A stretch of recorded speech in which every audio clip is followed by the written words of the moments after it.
Hello, everyone. Welcome to the webinar.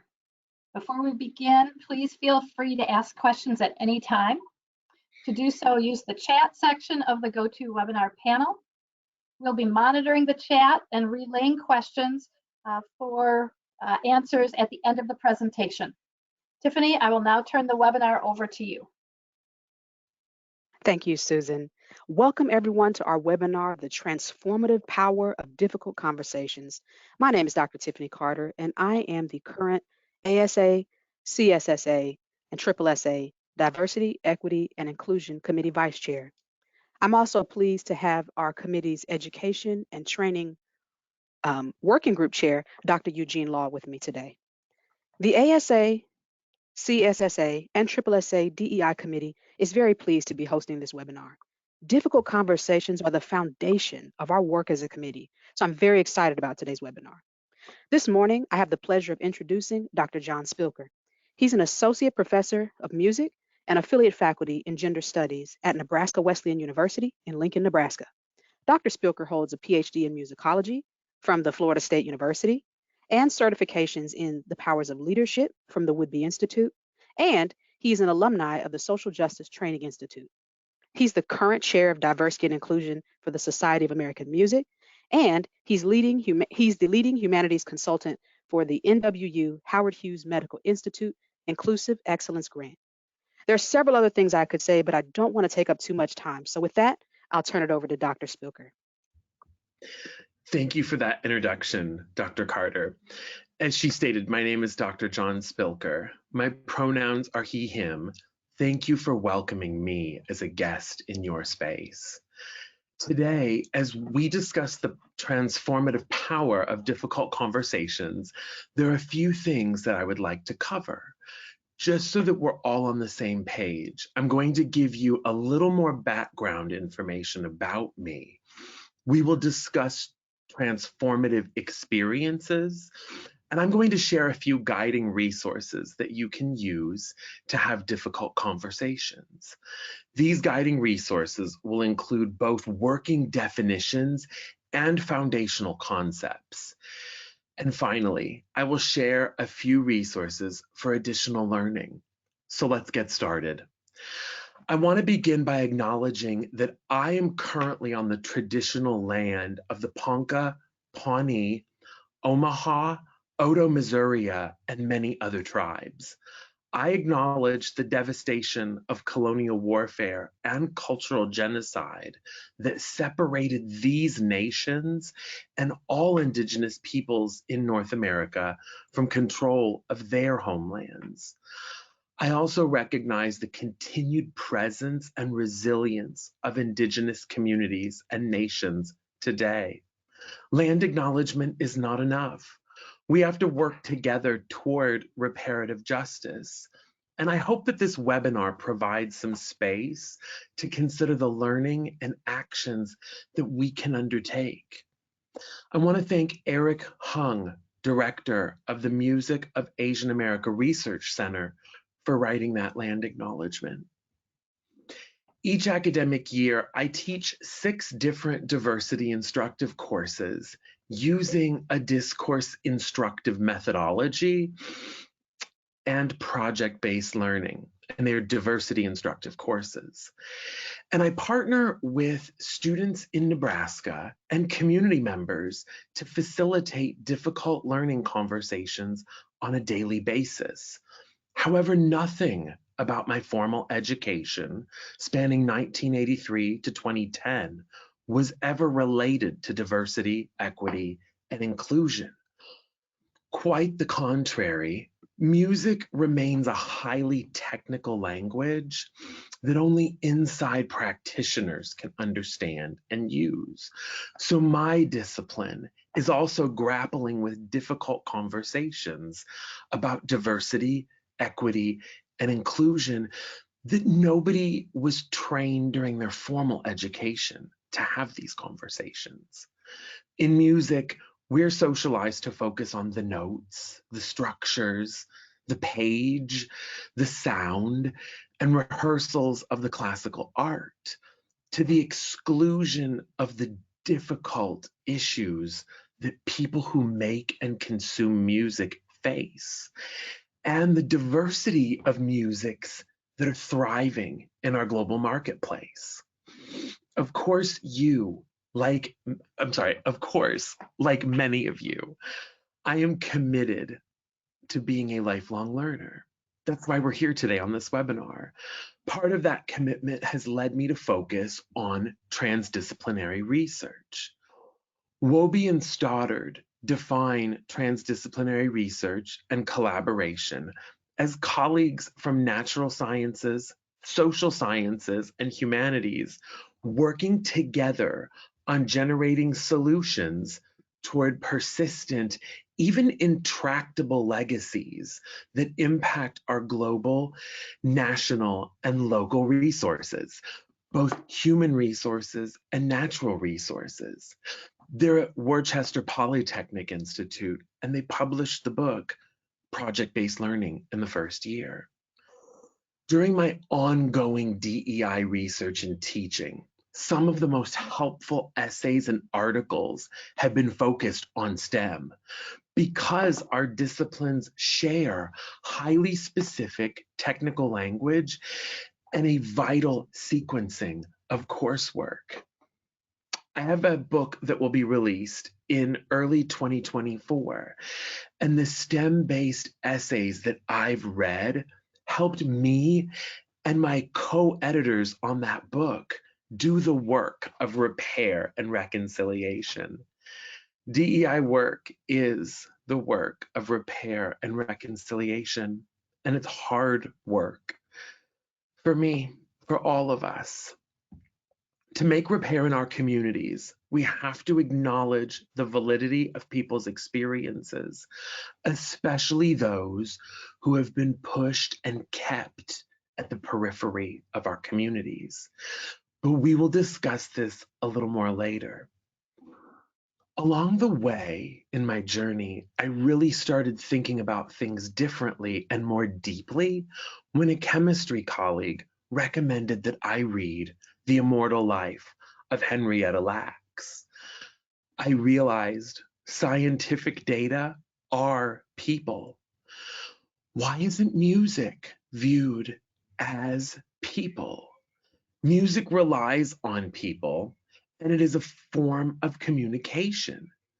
We don't talk about and learn about communication methods directly because we falsely believe that it takes away from doing the art, experiencing the art.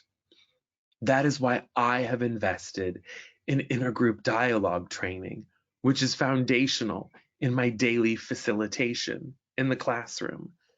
But along the way, one of the most important things I've learned is that moving forward requires difficult conversations. Sustained difficult conversations transform us when everyone has generous space at the table and we listen to learn how to build community rather than build self. I'll say that again because it's my thesis statement that I came to in this process of collaborating. Sustained, difficult conversations transform us when everyone has generous space at the table and we listen to learn how to build community rather than build self. Transformative experiences in our lives precede any difficult conversations that we could have. Transformative experiences invite us into difficult conversations. They prepare us for difficult conversations, even if they just plant a seed for me to think about difficult conversations, a seed that might manifest months or years later. It could be witnessing a difficult situation and not knowing what to think or say, reading about current events, and again, perhaps not knowing what to think or say, or sometimes in my case, I know exactly what to say about that current event, and I know that something is still missing. Listening to others describe their experiences is another transformative experience. We could even feel invited into watching a documentary, reading a book or article, or listening to podcasts such as The Sum of Us or NPR's Code Switch. What transformative experiences brought you here today to listen and perhaps even ask questions? I applaud you for being here, whether live with us or for being here later and watching the archived version of this. And some transformative experience brought every single one of us here today. They don't have to be big. I'm going to share a few of my transformative experiences, the first of which directly links to your work, our soil. In May of 2023, I was invited to the Equal Justice Initiative in Montgomery, Alabama, for a conference of classical music professionals, co-led by Anthony McGill of the New York Philharmonic and Brian Stevenson, the founding director of the EJI. We toured the New Legacy Museum and National Memorial for Peace and Justice on our own, at our own pace, with our partners or a guest that came with us even.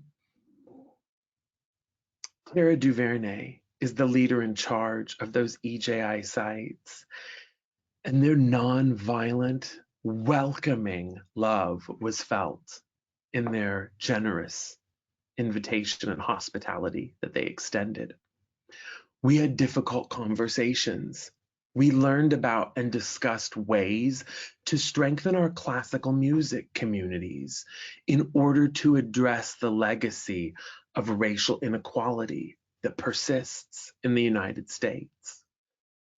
I had been to the EJI for research in 2019. The New Legacy Museum was stunning. I cried. I was overwhelmed in my body. I felt joy and pride, like I was coming home and my family had a gorgeous new 50,000 square foot home built by the support of an international community dedicated to restorative justice.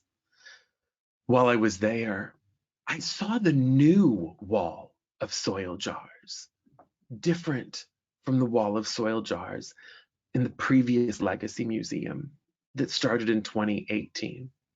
Each jar contains the soil from a lynching site. The jar has the person's name, the location of where we murdered them, and the date. This is part of the EJI's Community Remembrance Project. Community Remembrance Project. When invited by local coalitions, they describe this on their website.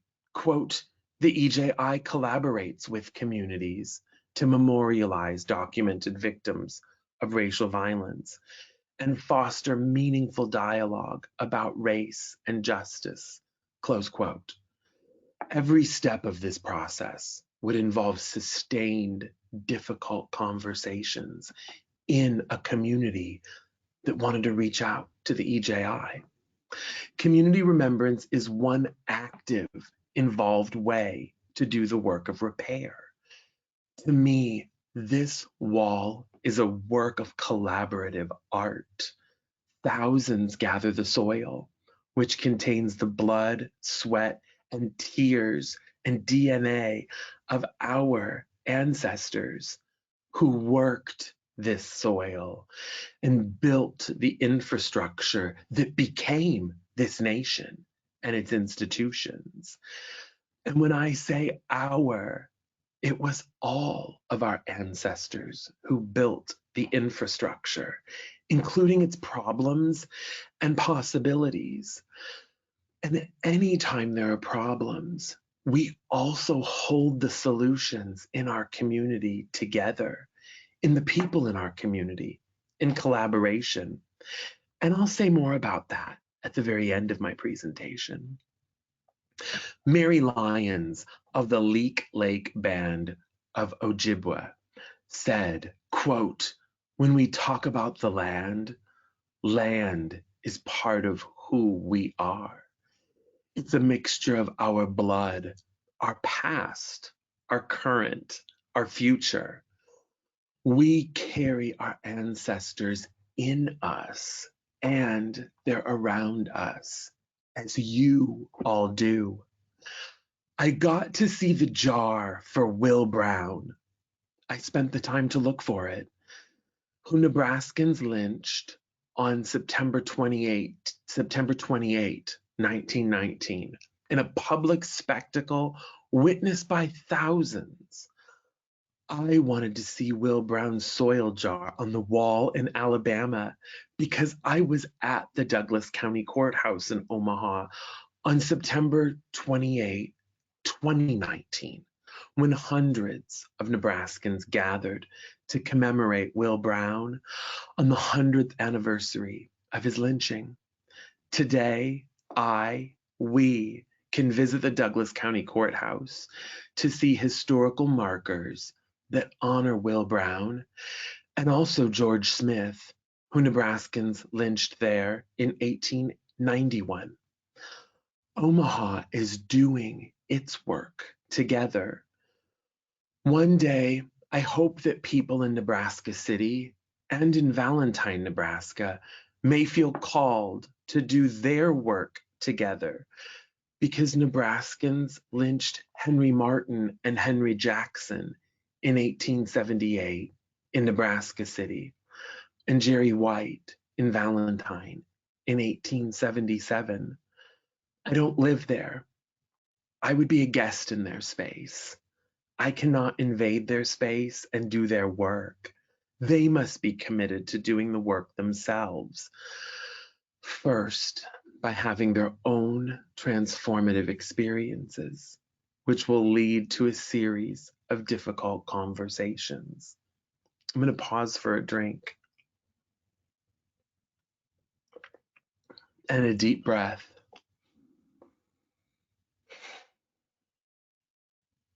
Now, just being honest, I would have never gone down to the Equal Justice Initiative in 2019, let alone be invited in 2023, without previous transformative experiences. I first met Brian Stevenson in the fall of 2017 when he chose to visit our university. And while he was here, he reminded us of 4 principles from his book, Just Mercy. I want to share those principles with you as they're meant to guide our difficult conversations. They are: get proximate to the problem, change the narratives that sustain inequality, be willing to do uncomfortable things, and stay hopeful. Let's talk a little more about each of Stevenson's principles. Get proximate to the problem. This means get closer to marginalized or minoritized groups and people who are suffering and neglected, ignored in their suffering. As we mentioned earlier, the foundation or the spark that starts these difficult conversations is usually some type of transformative experience. We cannot have those transformative experiences until we get proximate to the problem. For example, and maybe it's that we can't notice them until we get proximate to the problem. For example, by reading Just Mercy, for the first time in my life, I got closer than I have ever gotten to incarcerated people. I learned that mass incarceration represents the legacy of the new workhouses for poor women and children, the new asylums for people with disabilities and mental health diagnoses, and the new plantations for people of color. Quite literally, Louisiana and Mississippi state penitentiaries used to be plantations, and they continue plantation work and plantation behaviors today in 2023. Another example of getting proximate to the problem is listening to understand and not responding while someone shares their experiences of minoritization in the workplace. I also need to fully understand that I don't get it just because I am gay and identify as gender nonconforming. Just because I belong to other minoritized groups, I do not understand the experiences of people who are different than me. The next principle, change the narratives that sustain inequality. Listen to people's experiences and stories and create a more accurate, fuller picture of what happened. I would say it this way, listening to minoritized people has shown me that I did not receive an accurate or complete education during my formal study. When I see current events, I said I would come back to this, I realize that I have been taught incorrect narratives that pop into my head immediately and allow me to continue viewing others through an incomplete lens. One example would be immediately into my head, I'm like, criminals. It distanced me from their humanity. Reading, documentaries, podcasts are a couple ways that I'm learning how to change the narratives that keep inequality operative in my mind, in my actions, and in my communities. Another way to change the narratives that sustain inequality, listen to people's experiences to believe them. Listen without asking questions or correcting them, without rationalizing the situation to fit the narratives in my head. That's what I do, because those narratives perpetuate inequality. Listen without being defensive. Their experiences are not about you. I remind myself, this is not about you, John. If minoritized people are sharing feedback, it is a function of respect because they have everything to lose in the situation. Take the feedback and make changes going forward. Another way to change the narratives that sustain inequality, ask our white, straight, cisgender, able-bodied colleagues to answer our questions about diversity. Listen to what they're learning and grappling with as we do this work together. We further minoritize our colleagues of color, specifically female colleagues of color, by asking them to educate us when the white person in the cubicle next to us can absolutely help. The next principle, be willing to do uncomfortable things. To this, I would say that we build skills and build capacity to listen in new ways, learn in new ways, see and do things in new ways.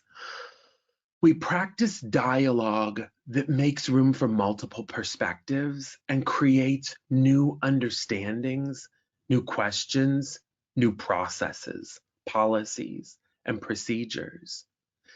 Then we practice dialogue about difficult conversations. Stay hopeful. This is hard.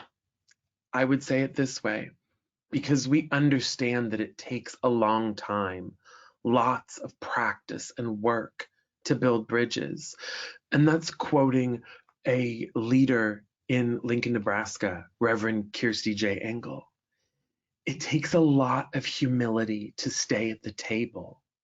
Brian Stevenson's 4 principles each require difficult conversations. Zooming out, Brian Stevenson's 4 principles can guide us also in our own difficult conversations. Time does not permit me to go fully down this road, but an important foundation as we move forward in our conversation lies in Resmaa Menakem's research on trauma in my grandmother's hands. He shows how all of us carry in our DNA, which has memory, we carry generational racialized trauma that has been compounded over time. Trauma responses are behaviors. They're not emotional. They occur and are activated in the body. Many of us do not have an awareness, myself included, of trauma and trauma behaviors in ourselves and in others because we've distanced trauma to be something more severe and bigger than me or us. Therefore, I and we mistake and judge a trauma response to be that person's personality, or it's just our family's dynamics, or those are cultural norms of that specific group. However, what we are witnessing are trauma responses. Moving forward, we need additional definitions and foundational concepts. I've mentioned the work a few times. Let's define what doing the work means. This is a person who is taking personal initiative to learn about others in our community who are different from them, period, to better understand them and better approach conversations that are difficult. I better understand them because I have learned why and how these community members think and behave differently than I do. How can that approach enrich our relationships and work as a community? What is my role as a community member in making sure they feel safe, supported, and understood, especially if I'm a community member who has usually felt safe, supported, and understood?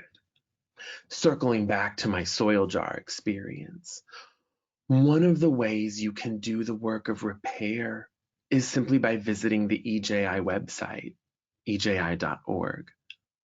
Maybe watching the film Just Mercy, or the many documentaries with Brian Stevenson, or maybe you even feel called to read Just Mercy. Perhaps the seed's been planted and you're curious about going to just visit the Legacy Museum. Again, taking a step back, I commend you all for starting the work and doing the work by participating in this webinar series.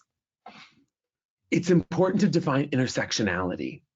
In 1991, law scholar Kimberly Crenshaw created the concept of intersectionality to address violence against women of color, still an urgent yet ignored issue in 2023.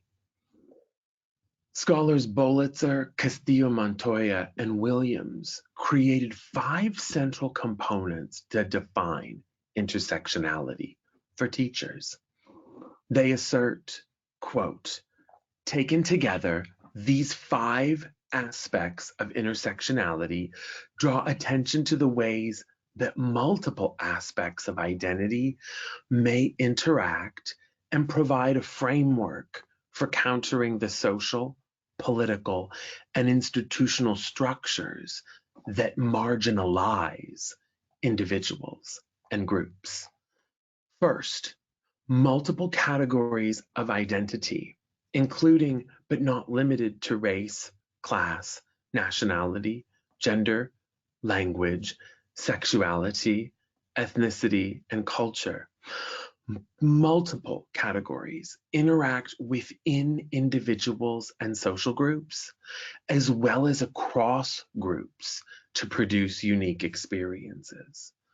Second, the complex identities of individuals and social groups are constructed in a particular social, historical, political, and economic context, locally and globally, where power is a central factor. Third, individuals and groups can simultaneously experience oppression and marginalization, as well as agency and empowerment. Fourth, recognizing the intersectional nature of identities gives political and intellectual voice to multiply marginalized individuals and social groups whose experiences would otherwise be excluded from mainstream society. Fifth, highlighting experiences of subordination and privilege is valuable but not sufficient. It is also necessary to promote justice and change by implementing concrete practices in communities and institutions. Close quote.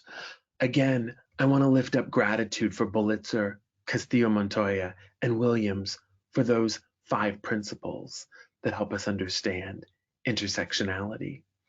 Today, I'll often discuss race because it is one of my primary areas of focus, but the same tools apply to all differentisms. Thea for Sheldon uses that word. Differentisms are sexism, ableism, heterosexism, classism, and so forth. It points to the way that society operates and how the way society operates defines people as different in a way that disempowers or minoritizes them. When a person has multiple minoritized identities, their marginalization feels exponential, not multiplied. We can make changes to our communities to give everyone an equitable way to work, learn, and lead. Each change involves many sustained, difficult conversations. This concept of intersectionality is why I said that we could check with the white person in the cubicle next to us rather than going to a woman of color. Let's also define violent and nonviolent communication. This comes from the research and practice of Dr. Marshall Rosenberg, published in the book Nonviolent Communication. Quoting his work, if violent means acting in ways that results in hurt or harm, then much of how we communicate could indeed be experienced as violent communication. I would add, especially by people in our communities with minoritized identities. And I would also add that it doesn't matter what my intent was, the impact is what matters.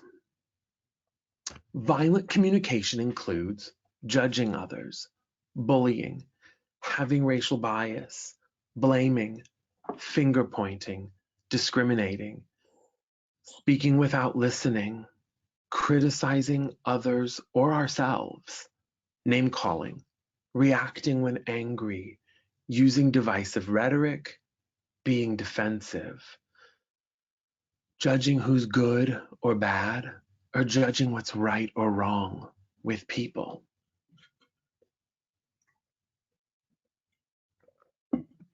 Nonviolent communication is the integration of 4 things: consciousness, a set of principles that support living a life of compassion, collaboration, courage, and authenticity.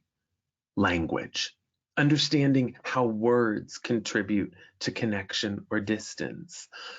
I would add to that inclusion or exclusion. Communication, knowing how to ask for what we want, how to hear others even in disagreement, and that's hard, and how to move toward solutions that work for all, and I would add are shaped by all. Fourth, means of influence, sharing power with others rather than using power over others. Nonviolent communication serves our desire to do 3 things. First, increase our ability to live with choice, meaning, and connection. Second, connect empathetically with self and others to have more satisfying relationships. Third, sharing of resources so everyone is able to benefit equitably. Nonviolent communication shows us a way of being very honest without any criticism insults, or put downs, and without any intellectual diagnosis implying wrongness. Close quote. Again, I thank Dr. Marshall Rosenberg for those words. Let's go into a few other key principles of conversation that we need to keep in mind. Simplicity is so important.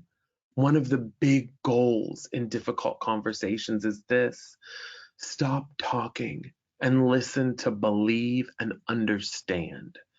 And I could stop right there, but I will add, stop talking and listen to believe and understand, especially if you are not the one who knows or the one who has been hurt.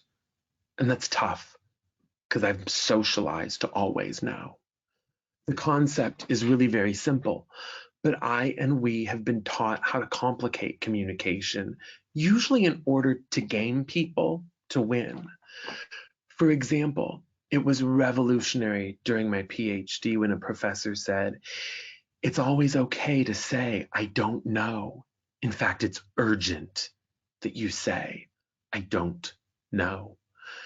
And from that, we don't need to constantly take up room by talking around things or giving my view or my take on things that I know very little or nothing about. I can stop talking and say, I can tell this is important to you. Tell me more while I listen. That comes from Brene Brown. We don't need to take up space by name dropping, for example, top scholars, institution dropping. For example, I went to this Ivy League or Ivy League adjacent institution, degree dropping, accomplishment dropping, and so on.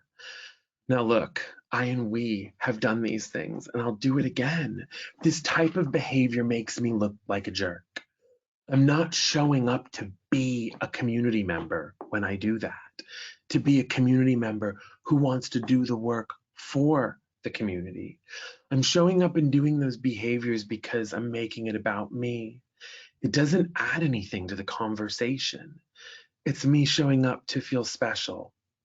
Also, we do this to make ourselves feel relevant because we recognize that we are in deeply inhospitable and inhumane communities. It's the way that we get to the top.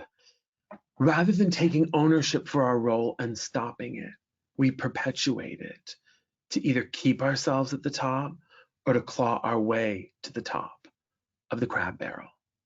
I appreciate Brene Brown's example on not needing to have a take on everything.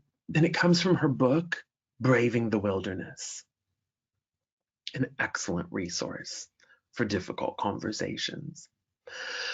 Let me say more about learning how to be part of a community, not leading the community, but following and supporting the leadership of minoritized people. First, that's hard for me as a white male. All of this is. I've been socialized and educated to take what's mine and to always be leading. I'm a white, cisgender male who also is gender nonconforming. But the impact of that behavior lands as violence on everyone in the community, including other white cisgender males. So I continue to unlearn my internalized white male dominance. Part of valuing community is simply this. And again, quoting Reverend Kirsty J. Engel in Lincoln, Nebraska, if one of us is not okay, then none of us are okay. We all suffer when one of us suffers. Close quote. My educational upbringing suffers because I have grown up and chosen to remain in predominantly white communities. My field of study, my workplace, my church, my neighborhood, these are some examples that suffer from the lack of diversity leadership in the community. I think community is evident in transdisciplinary research, teaching, and collaboration. Again, because Wobbe and Stoddard say that it involves colleagues from the natural sciences, social sciences, and humanities working together, creating that space to see each other's ways of thinking, being, and knowing, to generate solutions toward those persistent legacies that impact our local, national, and global resources, human resources, national resources, communities. We need each other to move closer to figuring it out together. Community means working on issues that I don't yet perceive to impact my interests or my bottom line, because we are one community of researchers and workers, eventually realizing we are all connected and interdependent on one another. Going back to Sia for Sheldon, her book, Bandwidth Recovery, has shown that social marginalization harms our brains. In fact, brain science research shows that students and colleagues who are minoritized by income scarcity, race, ethnicity, or sexual relationship identities and ability, they all are operating with significantly depleted cognitive capacities to learn or to make good choices. I and we are impacted by this because they aren't able to operate at top mental capacity. I and we are impacted because they don't have an equitable leadership seat at the table, generous room to breathe at the table of education and research. What work would they help us do? What work are they burning to help us do if they had the time and space? We have been robbed of their ways of thinking, seeing, and knowing that will absolutely help lead what our communities need right now. We can create a community where every way is equally valued. Here I'm borrowing from Victoria Honeyborn's book, The Neurodiverse Classroom. Every way of thinking, every way of learning, every way of relating to each other, every way of processing, every way of interpreting the world. This will require many sustained, difficult conversations. Our education has taught us that there's one right way. That has never worked for everyone to be fully in community. Next, I want to talk about staying at the table. It takes time to build bridges. It takes time to listen, learn, and practice new ways of being in community. There are no easy answers, but these difficult conversations address our issues rather than ignore them. They address our failures and our successes so that we can use failure to learn, as you do in the scientific method. Issues that have persisted for centuries and lie at the root of our continued peaceful coexistence on this planet. Let me give a concrete example of staying at the table. In your last session, among the many questions that I learned about that you posed, some of them pointed to recruiting and retaining diverse students and faculty. This is an interconnected and even multi-pronged issue for us to be able to tell students or colleagues, it's okay to come study and work in Tallahassee, Florida. I'll use that since I got my doctorate there. Colleagues would first need to participate in city coalitions around policies that could support minoritized people feeling safe to live in Tallahassee. I say this because for the past 2 years, I've been learning as part of direct action and research training, and as a team leader and board member of Justice in Action in Lincoln, Nebraska. Kirsty Engel is our president, and our work currently focuses on city policy to address mass incarceration and mental health resources chosen through a months-long process and difficult community conversations. If you would have told me a year ago, John, you're going to testify before the Lancaster County Board of Commissioners to oppose a $1 million budget increase to expand mass incarceration and have all the right excuses to do it, I would have said, what? But I stopped talking, listened to believe and understand. I stayed at the table as a participant, and I continued learning. Then I spoke when directed. Back to our discussion of the question that you posed, recruiting and retaining diverse students and faculty. This would require difficult conversations with deans and provosts in the institution to say, is the institution on board to do policy work sustained over time in perpetuity so that people feel comfortable living, learning, and working in Tallahassee? Then there's interdepartmental work. Are our colleagues actively on board to dismantle all of the isms? Remember, intersectionality, to have a more inclusive community. This would involve regular ongoing meetings to explore how these biases show up in our thinking, behavior, and work.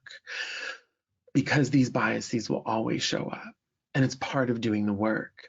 And for that, I credit Becoming a Student-Ready College, a book by Tia Brown McNair and other colleagues. I need to honestly see and name with others my biases so that I can understand how they manifest and have support and accountability to keep doing that hard work. Could our next step as a department be to work with a consultant to make a video for our website? If it's true, members of the department could tell prospective students and colleagues, if it's the fruit of our sustained difficult conversations, that we understand how our field of study and work community is connected to our nation's legacy of racialized labor exploitation, terrorism, voting disenfranchisement, educational disparities, and so forth. Furthermore, we understand how this relates to every ongoing difficult conversation that we need to continue to have in our department, on our campus, in our city, county, and state, in order to continue creating more equitable communities. 5 years ago, I assumed that creating a video like that for a website, for a department, is just an easy task. It's actually the result of years of sustained learning, difficult conversations, more learning, more conversations, and a lot of failure and rebirth within that, which is why we stay at the table. I need to add an important caveat about staying at the table. When you notice that people with intersecting minoritized identities are leaving the table, especially of DEI conversations, but of all difficult conversations, especially people of color, this is an indicator that we are not using equitable processes or sharing leadership power with them.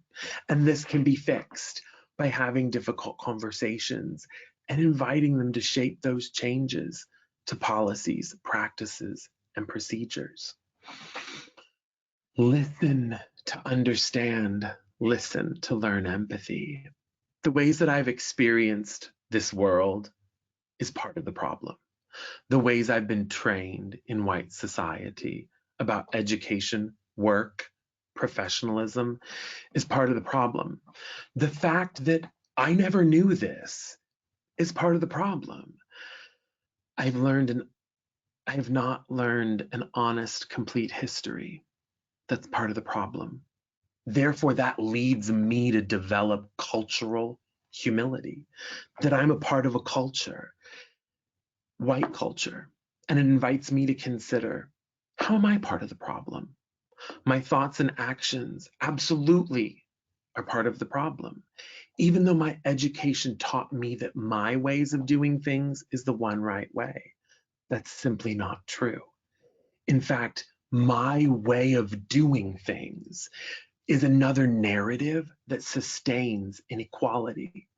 We usually call this professionalism or policies, practices, and procedures. And it's okay because I and we can learn and change.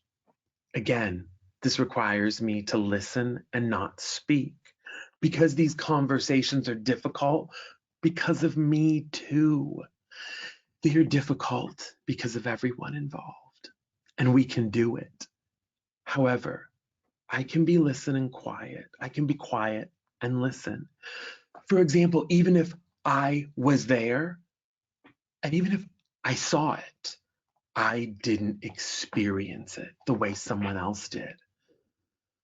Put plainly, white folks have been taught to have empathy for the needs of white folks.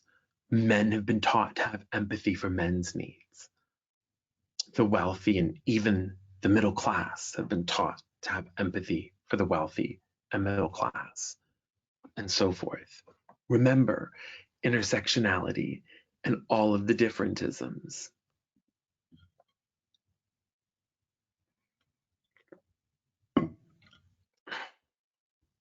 I would say this: history has created the present, and it's important to recognize our role in the flow of time, a longer arc of time that began before our ancestors and will end long after our ancestors.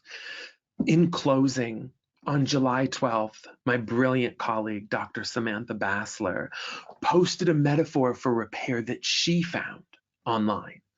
I would like to read it to you briefly. The original poster, Captain Matt, the trash cat, said, "I'm going to see if I can explain it in a different way. Imagine a guy who hates disabled people, builds a hotel, so he bans all disabled people. And he builds it in such a way as to specifically make access difficult for them. Years later, decades later, centuries later, he sells the hotel to a new owner who has no problem with disabled people." I'll pause for a second. There's another difficult conversation. Saying I have no problem, it can invite me into seeing more of what's going on inside of me. But I'll sit with that. Years later, he sells the hotel to a new owner who has no problem with disabled people. So you have a hotel where the owner has no problem with the disabled, and neither do any of the staff. However, due to the actions of the previous owners, the hotel is still built in such a way that it doesn't accommodate them. No disabled parking, no ramps, no extra consideration. So although the people currently running it are not actively discriminating, they're operating a system designed to discriminate and need to fix it, even if they aren't to blame for it. It's the same with racism and all the isms. The discriminatory practices of the past still operate today. And even if we aren't to blame for them, we must recognize them. For our fields of study, our workplaces, our universities, our neighborhoods, even though we didn't build these communities, we are their custodians together. Difficult conversations must be slow because of my assertion about history, that history has created the present. Difficult conversations must be slow. They must start from the beginning, which is usually much farther back than where I or we think or want square one to be located. As our work moves forward, we locate new starting places, and thus difficult conversations need to pause, move backward, so that we can build necessary capacity. But these are features of difficult conversations for another day. Thank you. With that, I'm open to questions as time permits. Thank you, John, for that insightful webinar. I think we only have time for one very quick question. And so one of the ones that I have here is, how can I better support my graduate students in their DEI efforts as we lose administrative support for some of these efforts due to changing legislation in our states? Thank you. I feel that question. Again, to quote one of my most powerful leadership mentors in my day-to-day life in Lincoln, Nebraska, Reverend Kirsty Engel has said, just as the problems are in the room, so are the solutions.